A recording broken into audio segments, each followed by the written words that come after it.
Welcome everyone to my second conversation in our Mixed in Love series. I'm here with Celina Martinez, and we are going to get into a conversation. Well, I don't want to give away too much, but she will be sharing her lovely stories, knowledge, and experience with us in her mixed race identity. And really, I'm just ready to get into it. And I know you are too, Celina. So let's go ahead and get started first, but you introducing who you are. Why don't you share a little bit about, what you do and your passions? Oh, of course. Well, I'm Celina Maria Martinez. No, I mean, I'm just saying my full name because that's how my mother would say it. She's the only one who calls me Celina Maria. I'm just feeling kind of spicy today. That's why yes. I love it. And I am the daughter of Mexican and Cuban immigrant parents. Currently, I am a lecturer of Chicano and Central American Studies at UCLA. I'm an education specialist and I'm a writer. So I live this like multi-hyphenate life, juggling identity selves all of the time. And I think it kind of stems from my own mixed identity as a Latina. And I also kind of want to talk today a little bit about what being of Mexican ancestry and a Mexican American means, in terms of mixed racial identity. So I'm excited to talk about that today. Let me ask you, I think, a question that a lot of folks struggle with too, that I think may lead into kind of what you're talking about, some of what you're talking about, but I feel like it's a question that comes up a lot, which is like, how does someone else, there's a lot of fear, I think, of people using the wrong identifier, right? Like there's Hispanic, which a lot of people have learned, right? And in their language a lot, that I feel like it's hard to educate folks that that's really not the best use of language. And then there's Latino, Latina, Latinx. I've heard recently of a new one with an E at the end. Latine. Latine. Latine. And then I think of specifically the complexity of like how many countries, right? Like there's such a broad amount of countries, and do we even not use that word to describe individuals? And I'm always for people identifying themselves to me first, but in general, when people want to talk in a general sense, like how would you, what do you think is the best approach for somebody who is not of that background? That's a great question. I always advise people to ask the person how they identify, especially within the Latinx, communities. It's, some people will hear the word Latinx and, go into a fury, others will think you're really out of touch if you don't use, gender neutral terms. So it really depends. The more and more, though, that I learn about history and about my own identity, I see all of those like terms like Hispanic, XYZ Latino, even like there's so many problems with so many of those labels. And it really, I was going to use the word obfuscates, but it really tries to cover up and homogenize the problematic nature of our identities, because we are very mixed race people. Just from the get, like there is no, there's no such thing as, a generic, Hispanic, Latino person or anything like that. We are a mix of indigenous, Spanish, and so many other races and cultures that came about, especially if we're talking about Mexico, it came about because of imperialism. So any person in Mexico walking around can be any mix of European, indigenous, Asian, African, ancestry. At the very root, when you essentialize it, I mean, we are a mix of, mix, right? Mix is a very loaded word in, Mexico too, because of the conquest. The Spanish came in and mixed their blood and their race, right, through rape, etc., with the indigenous population that they had killed off with disease. And what was left is this population of varying degrees of whiteness or indigeneity, right? And your fate was very wrapped up in how mixed you were, right? There's a word that was used, mestizo or mestiza. Mestizaje is the term for mixing, the mixing of race. And that's what Mexican people are. We're a mixed race, mestizaje. Okay. So you can label someone Mexican, right? You can say Mexican, and people here have an idea what the Mexican people might look like because of the ones they've seen here in the United States. Right. But that in and of itself is very problematic. Like, yeah. Mexico has like so much racial and cultural diversity. I mean, you have Arab, you have Jewish Mexicans, you have Chinese Mexicans, Afro Mexicans. I mean, you name it. It's quite a multi-racial country. Yeah. Like it or not. We have indigenous Mexican communities that are alive and well. Is it talked about there? Like, I feel like I often get, we did work together in Puerto Rico, like opening up a school in Puerto Rico. I was often, hearing, well, race isn't an issue here. And I've worked with a lot of folks who are immigrants from Mexico, and I've heard them say similar things, like race is not an issue in Mexico. So I was curious, like, is that something that's talked about there? This mixture, this as being part of your historical identity? Because I know it's not here in the US necessarily. So, but I'm just curious. It's so funny. It's really swept under the rug, and it's like talked about or not talked about, but it's dealt with in terms of colorism, right? The more European you look, the more successful you are, or, you have more social mobility or economic opportunities. And there's a very, very strong anti-indigenous sentiment, right? Like if you want to, it's like, calling someone Indio, or, indigenous is an insult. Wow, really? I didn't know that. Yeah. So, I mean, Mexicans can say that they don't talk about race, but they do in coded ways. Right. Absolutely. Right. And they do have a saying, like when you marry up or whatever, you marry someone with light skin or of European or American, descent, you're bettering the race, mejorando la raza, because you're making your children lighter skinned. Yeah. And that's horrible. I mean, that's what fascinates me is that there are these cultural, sayings, or it's in music, or right, like it's there and it's about race because it's about skin color.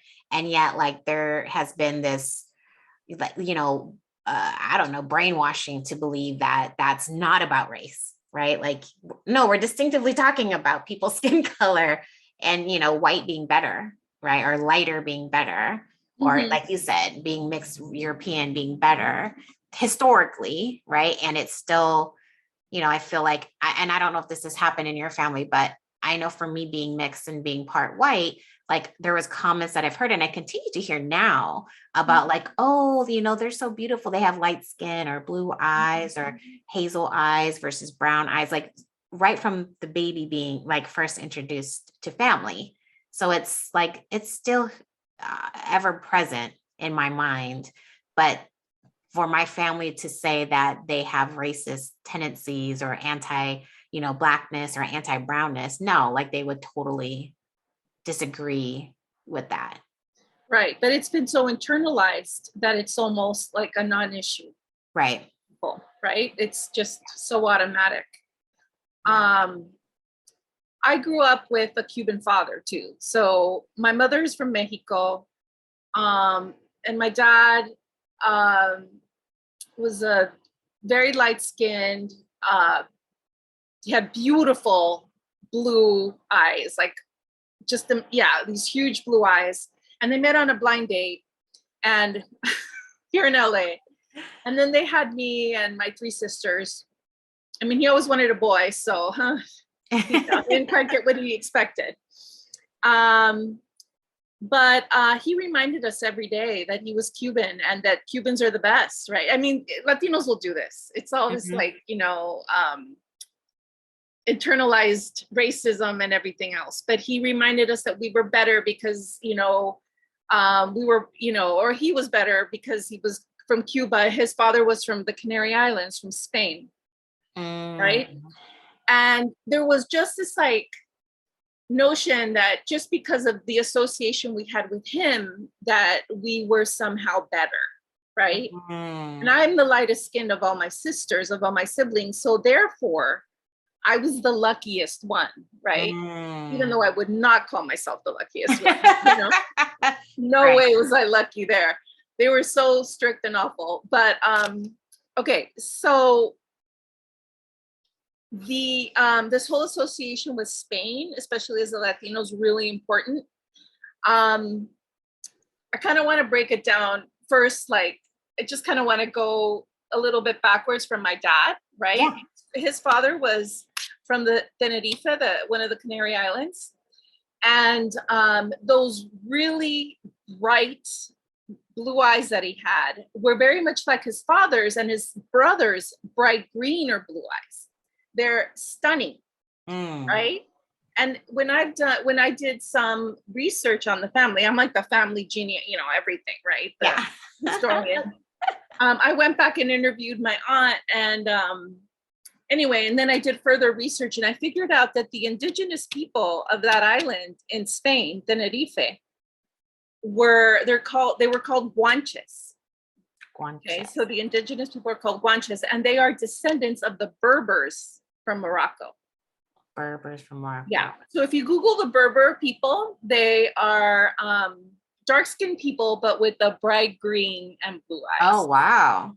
So that trait of my father's, which was so, like, it was his signature, like his family, like their striking eyes, which none of, neither me nor my sisters got. Only the men got it. It's a recessive trait, but it comes from the Berbers. Wow. It's an African. And trait. It's like normally associated, right? Blue eyes, green eyes with lighter, fair-skinned people. Yes. Interesting. What happened when you told him that? Did you tell him this yet? No, he had already passed away when I figured that out. Oh, got it. But he probably, do you believe that he was associating that with the fair, lighter skin? 100%. 100%. Yeah. He would be very upset to know that it came from Africa. Oh, wow. Yeah. So there's a sense in Latin America, of race, that's like very much about colorism, mixed, the reality of being mixed, but like everybody kind of trying to be as European or white as possible. And then we get to the United States, right? Where everything works in this very convoluted, like kind of like racial petri dish. Okay, so the United States is supposed to be this land of freedom, justice, equality. But I'm going to say something that may be a little bit, controversial. Oh, go ahead. Yeah. I mean, we have been like the training ground for eugenics, for white supremacy, since the beginning of our country. Right. Okay. Absolutely. Only, white men with land were able to vote at the very beginning. Okay. So not even poor white men, not black men. Wealthy. Yeah. Wealthy white men. Yeah. Wealthy white men. And so what we see here in the United States is this like,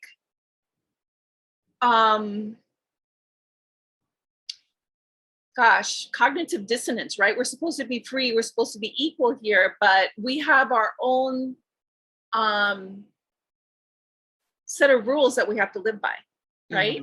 In society. Yeah. I'm going to switch over to Mexicans really quickly. All right. So Mexican Americans in the war of the Mexican American War, right? And also in the independence of Texas, you know, being Mexicano or Tejano became very, very negative, right? You could, in my classes, I argue that Mexican American War and then the following, the Treaty of Guadalupe Hidalgo in 1848 that took away about half of Mexico's landmass was in effect the second conquest of Mexico.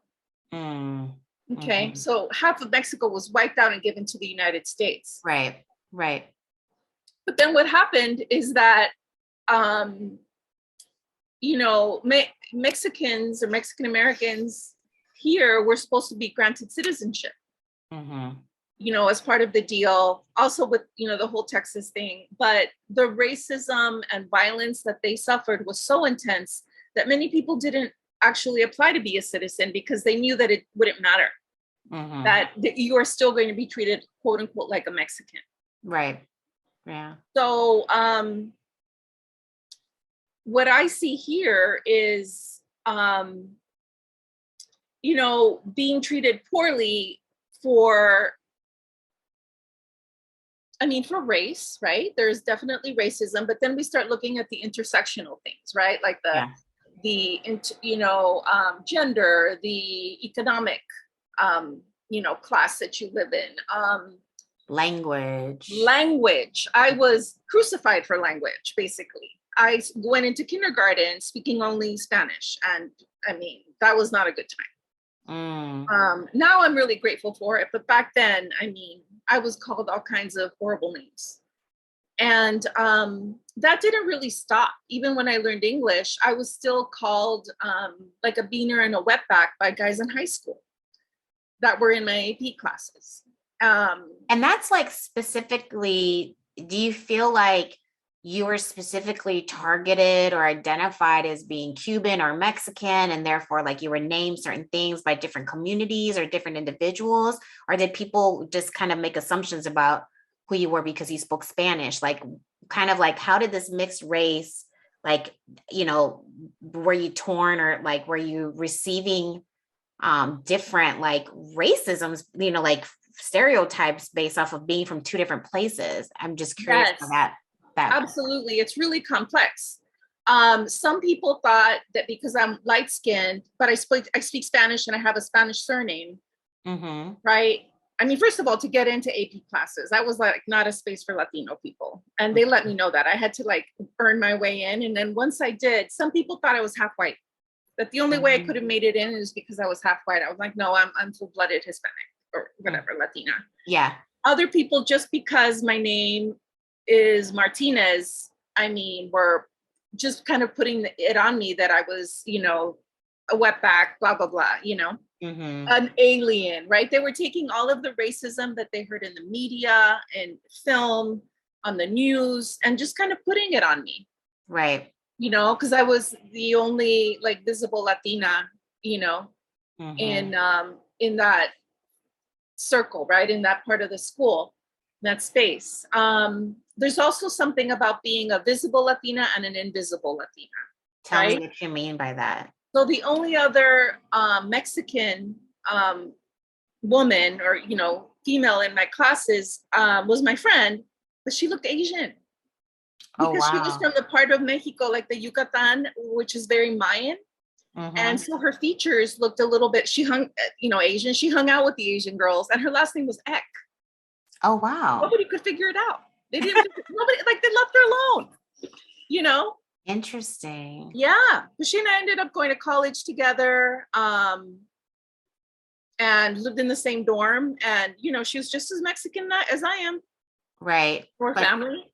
But yeah, she was not seen. Right.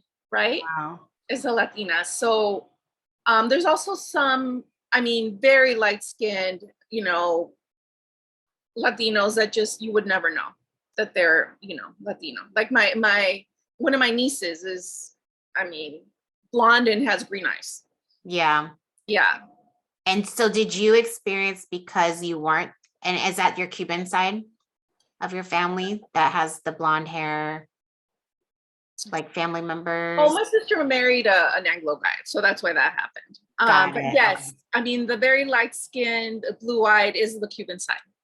So did you experience from your own family? Like, did you experience because your mom was Mexican, because they knew you were like, were you Yeah. also like excluded or made to feel othered? Yes. You know, that's what I like to say, By both othering sides of the family.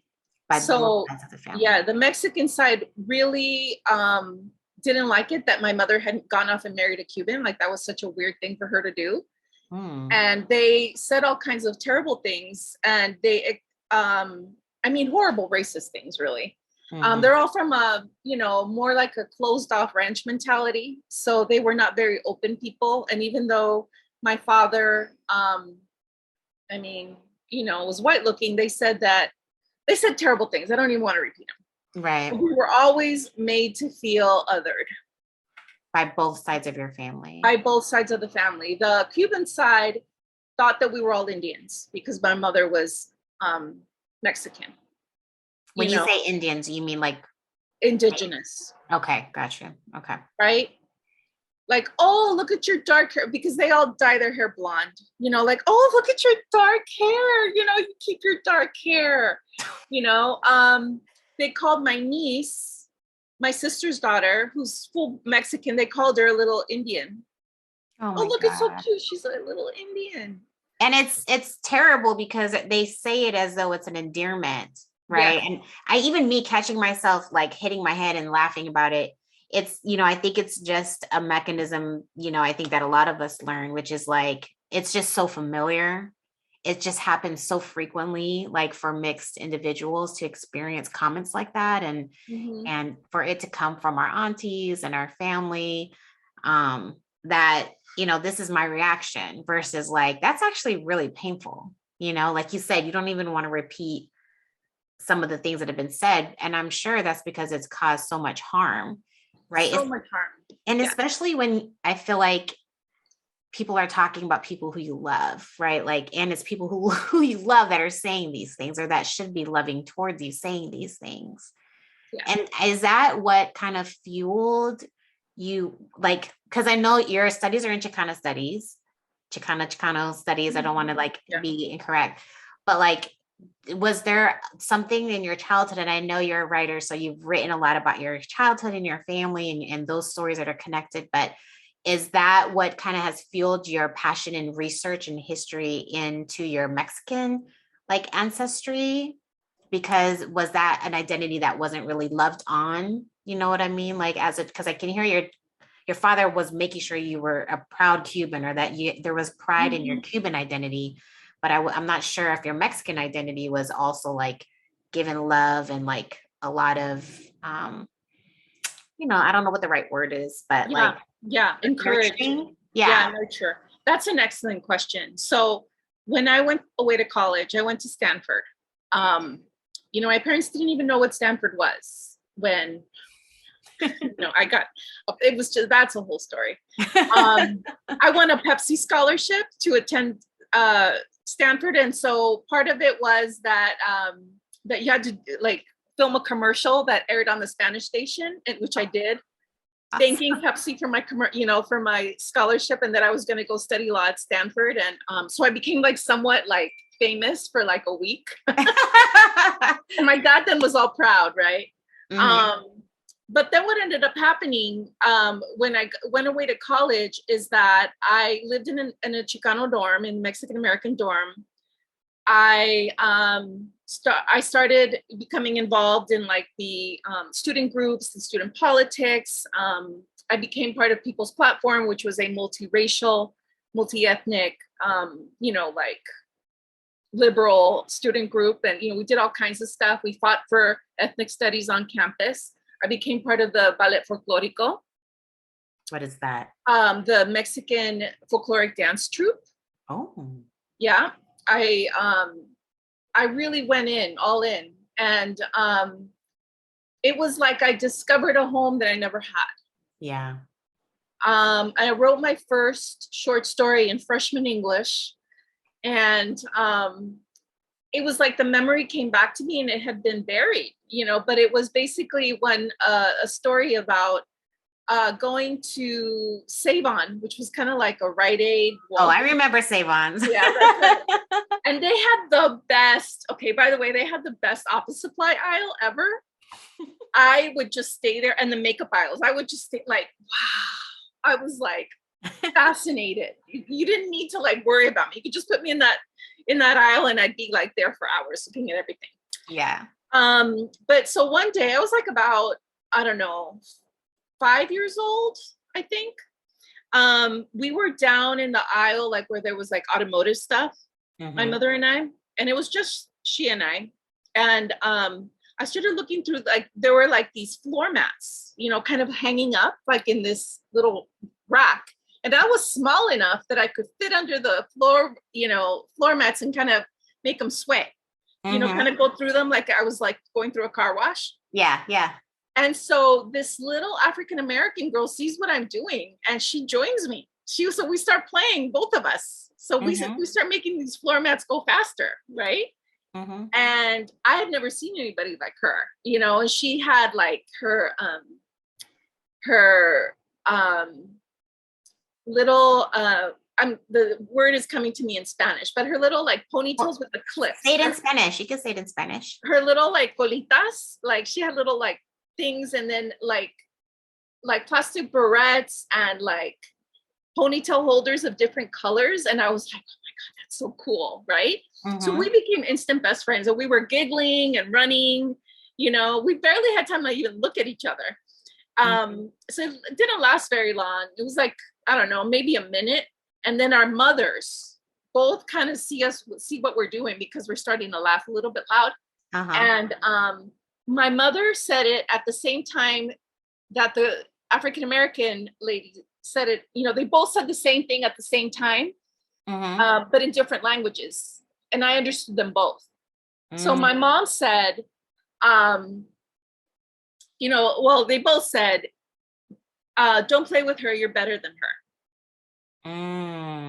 And I understood both of them. Wow.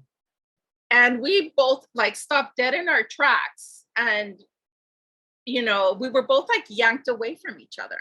Yeah. And we didn't know what to make of that. Yeah. And so young. Yeah. That's crazy. So I think that's one of the, that's one of those experiences that kind of led me on, on my way, to like think about issues of like race, inequality, what it is to be American. Like what's this whole thing about being better than people? Like that's what my father was always talking about. Yeah. Right? Yeah. So. And this is in Southern California, right? Yeah. And there's just such a history there. And I know you know it better than I do, but especially, what I try to educate my daughters about, like my daughter and my son, because they're in a school where it's predominantly Black, Latinx, and white, and some Asian, some Pacific Islander, but there's quite a few like folks that are like Mexican immigrant students that are there in her classroom. Like some of her best friends are, and they were having conversations about the use of the N-word, right? And they had these racial conversations, and they were actually going around interviewing other kids, asking them the question, what race will you not date? And I was fascinated. I was like, wow, you all are, 15, 16 years old, asking each other these questions. And she, came back and she told me it was clear, like her friend who was a Mexican male was asking another Mexican male. And while Ayana, as a Black girl, was standing there, it was clear that he didn't want to offend her and like had told her to stop the recording. And I could be wrong on how I'm telling the story, but, essentially wanted to say, I won't date Black girls, but didn't want to say it in front of her or while being recorded. God. Right. And she, in her mind was like, well, I don't think I'll date white guys, like, white guys. And she knew that's what she was saying. And I was like, so it's not really different, honey. Like, it just tells you, like, historically within our different racial groups, like there's been harm, like between both. I was like, and in the Black and Mexican community, specifically in what I know in Southern California, like there is a lot there historically that's created, a divide, right? Mm-hmm. Like, and in my mind, misunderstanding, but Mm-hmm. yeah. Yeah, no, I have so many stories about that. Yeah. But it's for what I think is interesting is that I think folks who are not from either one, like that are not Black or not Latinx, I don't think they get that. Like, I think they often don't understand that even within our own communities, that, there is divide between us, right? Like, but when we're sitting in a workspace together, like, it's interesting because I feel like that nuance is not known. And so it's almost like an assumption. Well, I'm white, y'all are folks of color, so you should get along or be supportive of one another, like support one, especially if we're talking about race, like y'all have the same experience, you know what I mean? And not knowing that, like, even between, like, there's anti-Asianness, there's anti-Blackness, there's anti-Latin, there's anti every other racial group Yeah. because of white supremacy, right? And yet, and there are folks of color who think they're better than other folks of color. Oh yeah, absolutely. Absolutely. And I mean, just talking about that scenario where you're, talking about that work group, right? Where there are white people and people of color. I don't even know that there's any assumption sometimes based on like what people of color are feeling or doing. It's all sort of, in my experience, it's really been based on like, oh, how white are you? How assimilated are you? How similar are you to me, the white person? That's right. true. How cool are you? Yeah. Right. How, are you on my same agenda? Right. Because right? I associate that with intelligence, Yes. like your worthiness, your value. If you're more like me, then, and if you're not, then you're exotic, or you're, less or problematic. Or you're problematic. Yeah. Yes. I mean, I have a mentor who's a very white woman, she's my writing mentor from grad school. And she told me that, I mean, we were talking about some of the issues that I had, with professors, like being, I mean, ridiculous and racist, right? I got told that they, by one of the main I won't say his name, but that he never wanted me there. Oh, geez. Yeah. The very first week, another professor, like on the very first week of workshop, a fiction workshop, said that I didn't know how to write fiction because I wrote memoir. And he went back to the office and he took me back to the office to look at my manuscript that I had submitted. And so, but anyway, my mentor, we were talking about that, kind of just some of the weird injustices that happened. And she told me I just don't read white. What? Yes, that there was this other Latina that she has mentored that got published. She published a book, but she reads white. And I'm just like, that makes sense. Like the publishing industry is very white. Yeah. Right. And in my conversations with people where I actually care how I come off, Yeah. or I've cared, in the past. Yeah, the fact that I don't read white, whatever that means, whatever that means, has definitely worked against me. Yeah. So they're not, I mean, I never get feedback on like, oh, let's have you talk to this like other, person of color for your manuscript or whatever it is. It's like, no, go talk to this like white person. They'll tell you how it goes or how to write. And how to write. That's the sad thing. It's how to write versus it's what's going to sell or what is assumed to be the right way of doing it. Right. The right way to tell a story. And it's like, no, I write fine and I know how to tell my story. It's just that you don't care about it, Right. Exactly. Yeah. So you said something to me that really struck me because I talk about this quite a bit. And you mentioned like when you're in college, different groups and feeling at home, and that kind of like fueling your path now. And I talk about this idea of being like racially homeless because as a mixed race person, like I feel like that is what we struggle with. I think we're seeking a home, and We are seeking a place to attach to, like I use it as a metaphor, like a bridge, like we're like floating bridges and we're kind of always moving, trying to figure out Yes. where we need to go and where we would like attach and anchor. And so what do you feel like, and maybe this is tied to the healing work that you've been doing, but what has allowed or assisted you to kind of find that home? I know you mentioned certain groups, but like what helps solidifies it or makes you feel really rooted or has strengthened you in your identity as a mixed race person? For me, it's been it's just been twofold. First, my experience has been like I've always wanted to fit into different groups, like my family, right? To like they all try to be very Mexican, or to the Cuban side of the family, or to academia, or to this or to that. Mm-hmm. And I'm like a square peg in around, trying to fit around hole. I realized that I have to create my own niche and to be myself. Mm-hmm. So personally, that has been it. But for me, my home has been my spirituality. And that is something that I've had ever since I was a little girl. I'm kind of tearing up. And part of that has been for me, like learning different healing modalities, like from my Mexican side, definitely from my Cuban side. My grandmother and my aunt on my dad's side were both mediums. And I definitely got it too. That's what I write about in my book. And I learned from my friends, from grad school, like from all walks of life, like different cultures. I've learned Reiki. I learned how to do tarot cards. I don't like doing them for people, but I learned. And I don't know, like whenever,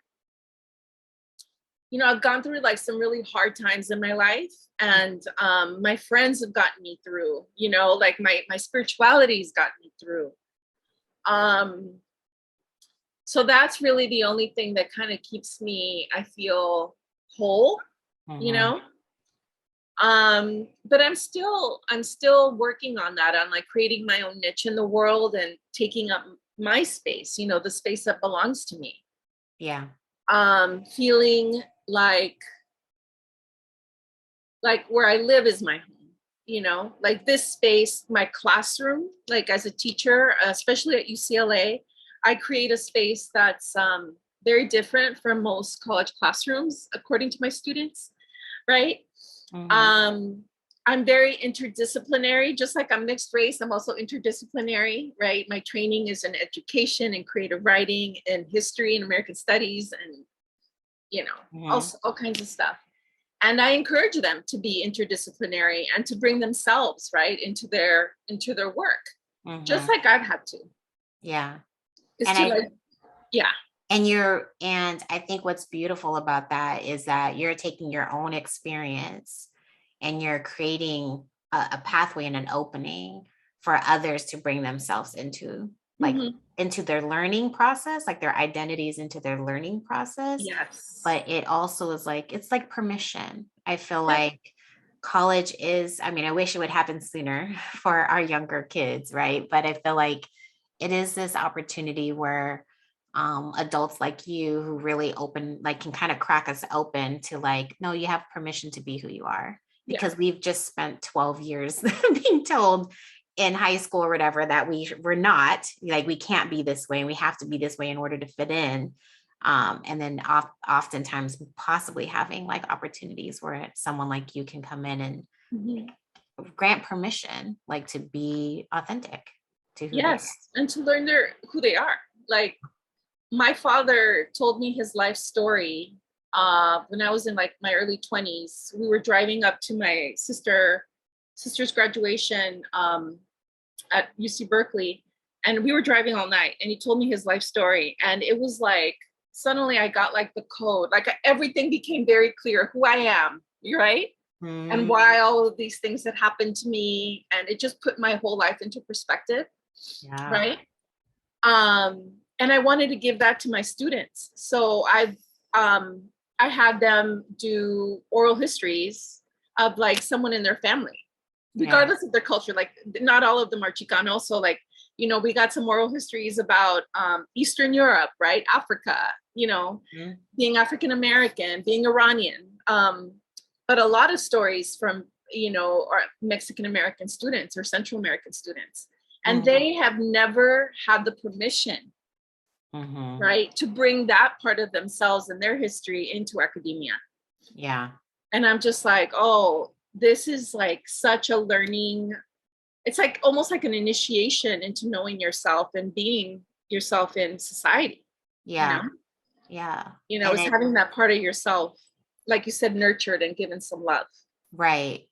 And the opportunity to even dive into that, like to even go there and ask your family questions, because I feel like that's not necessarily normal behavior. I mean, a lot of our older generation tells a lot of stories, Yeah. but we don't always listen, one, if we're there and present to it. But I feel like just with social media and lots of other technology, there's less and less and less of that. I'm almost like scared of like our family stories getting lost. Yes. As my grandparents are all gone now, and they were the ones that sat around and like they told the stories every time the family gathered. And I sometimes, talk to my parents of like, tisk on you, because you're not doing that. You're playing Sudoku on your phone right now, or like scrolling through Facebook. And really, you should be like telling my children, the stories of your family, because I feel like they're going to miss out if they don't get this. They're going to miss out on who they are. Like it is who they are. And my kids actually want that. They actually want to hear. They may not in the like, all the time, but I know that they ask questions, for me. So I wanted to, but I wanted to talk about this healing because I want to hear like, how does it connect with your identity? Because I think folks, obviously spirituality is like a hard word for people. Like people have different perspectives of what spirituality means. And each person will hold that differently. But I heard you say like, is what makes it connected to your identity that your family before you practiced it? Or is it something that's specific to like a Cuban healing practice? Like what kind of connection is that to your identity? Well, the being psychic, being able to heal is very tied to my Cuban family, right? It's actually tied to Spain, to the Canary Islands. It's very common, the type of, healing and it's called spiritualism. So that was practiced in my family. I grew up with it and I was like, what the, and so I'm named Celina after my grandmother, who was the medium. Okay, so I was named after her. She's always with me. So that's a connection there, right? Also, Mexican indigenous healing were like these, this was like part of like the Aztec society before Columbus, right? Before the colonization. And so when Columbus came and just started to like kill people, and it just looked like, okay, we're out. The last ruler, Cuauhtemoc, last ruler of the Aztecs, said to basically burn down like everything, the playing fields, all the sacred sites and all the practices that they hold dear, and put them in their heart. So for 500 years, indigenous people, Mexican people have passed down stories, remedies, beliefs about indigenous healing from generation to generation. Yeah. So I also grew up with some of my mom's home, remedies, right? My grandmother, who looked very indigenous, like, she wore her shawl, her rebozo on her head. There are so many ties. Like if you just kind of look around and pay attention, all of them were there.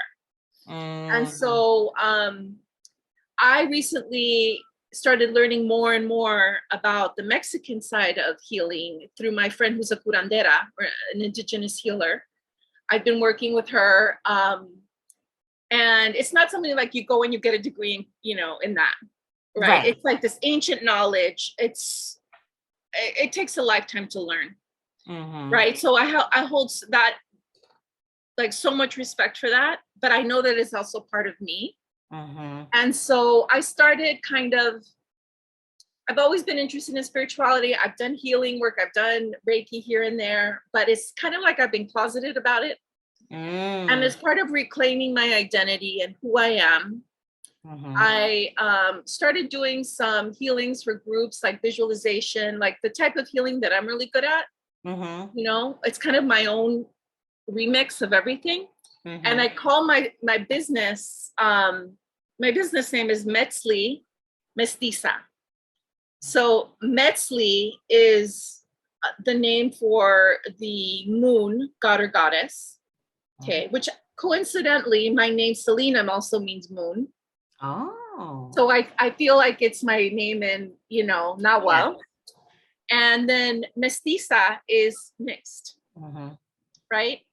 So not only am I mixed race, but I'm also, my healing modalities come from mixed heritages, right? Yeah. Where does visualization come? We don't know.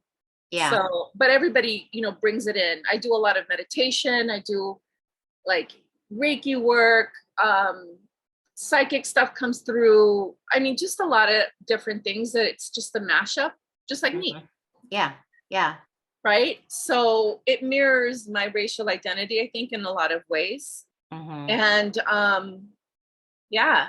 So I've done two healing sessions for, different Mm-hmm. community groups. And I don't know. I'm just kind of I love it because I feel like, well, I think I've known you for maybe only 2 years mhm, now. And I know we both have talked about being mixed race, and we've also talked about this desire for knowing our like indigenous ways of healing. And I just think it's like I am just grateful to hear your journey around it because it makes me know that I can do the same. And I think mhm, that's what a lot of mixed people struggle with is like, where do I begin? Where do I start? How do I figure out who I am? And a lot of times what I tell people when in my workshops is I say, directly look to your family.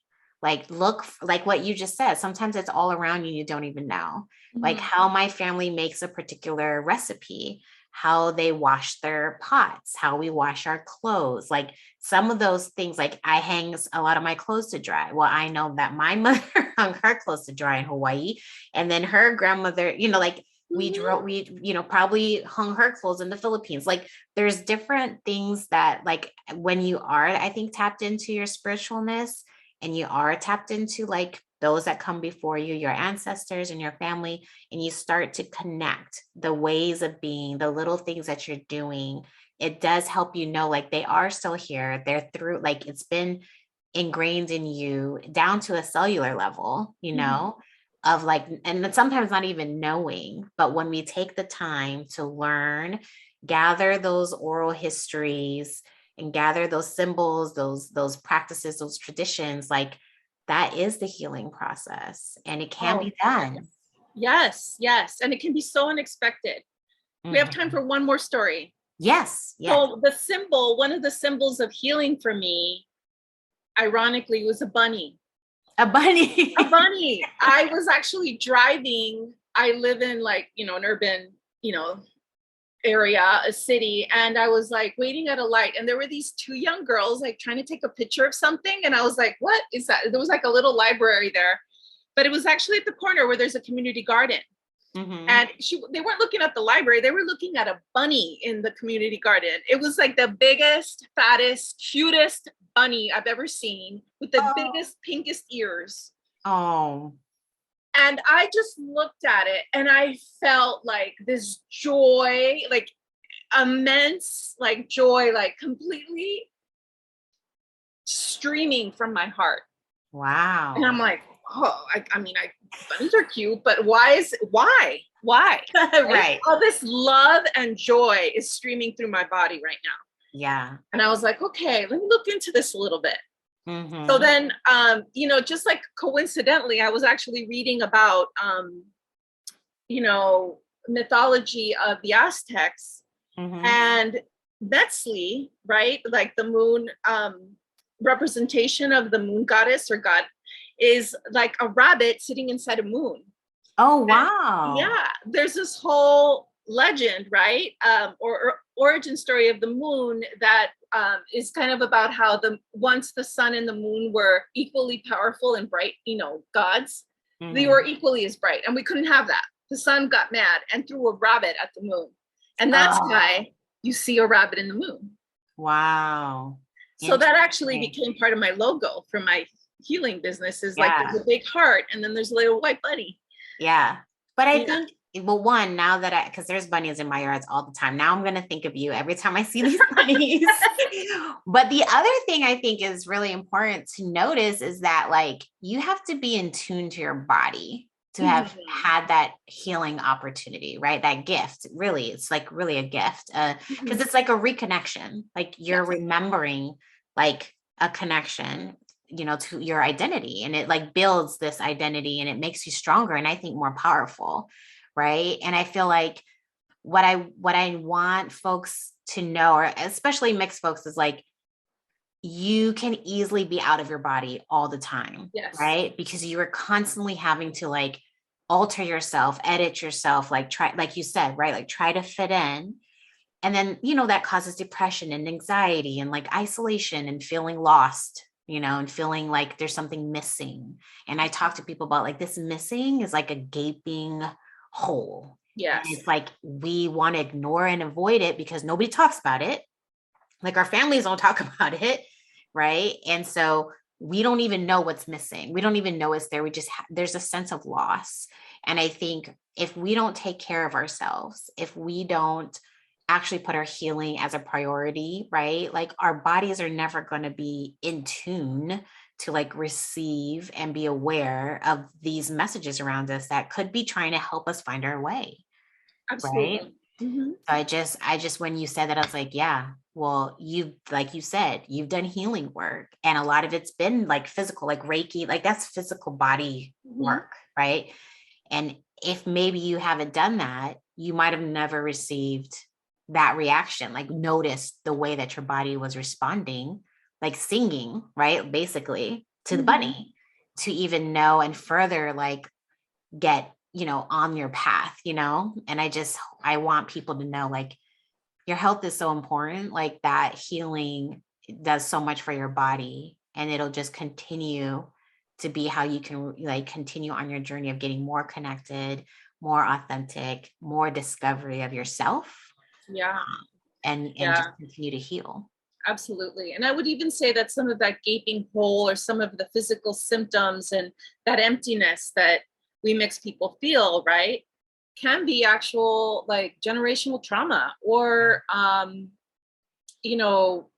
genetic memory, illness, things that haven't been healed. Yeah. And, once you start on that healing journey, however that looks for you, whatever your beliefs are, you do find really unexpected things. Yeah. Yeah. That reminds me, again, last story then I'll share is I went to this phenomenal conference, and it was all about She Speaks Her Truth. So it was all about emphasizing women of color.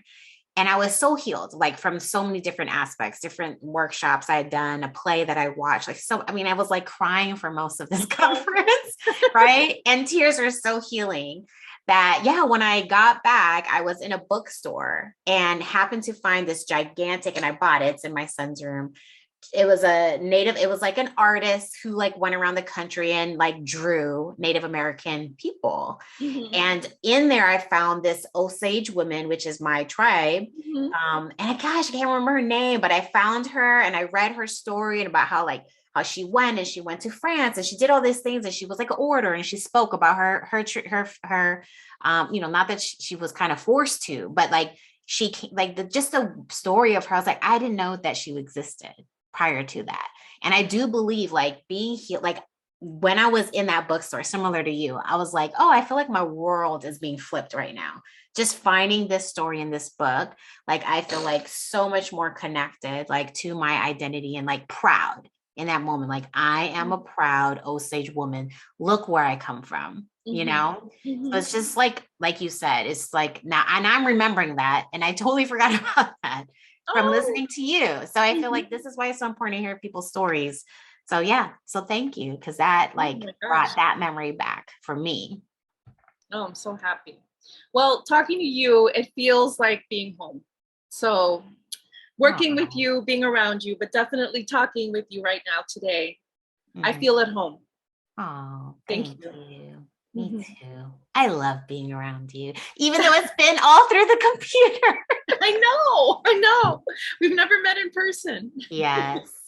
Well, thanks, Celina, so much for sharing with whoever watches our video, Yeah, no problem. yourself and your stories. And definitely, I will share in the comments below, like your website, and send me like your books. And I want to make sure that people know how to keep reading your stories and stay connected to your healing journey.